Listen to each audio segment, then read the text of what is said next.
Pipeline रोडवरील Reliance petrol पंपासमोर शनिवारी 11 ऑक्टोबरला दुर्दैवी अपघातात 8 वर्षीय चिमुकलीचा ट्रकच्या धडकेमध्ये मृत्यू झाल्यानंतर अखेर मनपा प्रशासन जागं झालं आहे.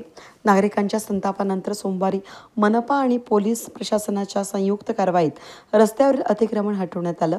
त्याचबरोबर वाहतूक सुरळीत व्हावी म्हणून रस्त्यावर रंबल स्ट्रिप्स, सफेद पट्टे बसवण्यात आले आहेत. या घटनेनंतर परिसरामध्ये नागरिकांनी संतप्त होत रास्ता रोको आंदोलन केलं होतं. त्यानंतर पोलीस आयुक्त संदीप कर्णिक यांच्या मध्यस्थीनं मनपा अधिकारी आणि नागरिकांची बैठक घेण्यात आली. भाजप शहराध्यक्ष सुनील केदार यांनी घटनास्थळी धाव घेऊन मनपा आयुक्त मनीषा खत्री, पोलीस आयुक्त संदीप कर्णिक, अतिरिक्त आयुक्त स्मिता झगडे आणि अतिक्रमण उपायुक्त डॉक्टर संगीता नांदुरकर यांच्याशी चर्चा केली. त्यांनी रस्ता दुभाजक, गतिरोधक आणि अतिक्रमण मुक्तीच्या उपायांबाबत सूचना दिल्या. यानंतर सोमवारी सकाळपासूनच मनपा आणि पोलीस प्रशासनानं संयुक्त मोहीम हाती घेतली. रिलायन्स पेट्रोल पंप ते आनंदवली रस्त्याच्या दोन्ही बाजूंचे पत्र्याचे शेड, चहाच्या टपऱ्या, ताडपत्री शेड, अनधिकृत दुकानं आणि वाढीव बांधकामं हटवण्यात आली. या मोहिमेत एकूण 3 ट्रक इतकं साहित्य जप्त करण्यात आलं.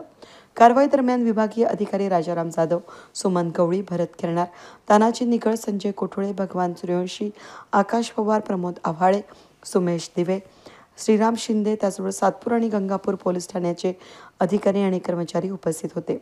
या कारवाईनंतर परिसरातील नागरिकांनी समाधान व्यक्त केलं असून प्रशासनानं अशा अपघातांची पुनरावृत्ती होऊ नये यासाठी कायमस्वरूपी उपाययोजना कराव्यात अशी मागणी केली आहे.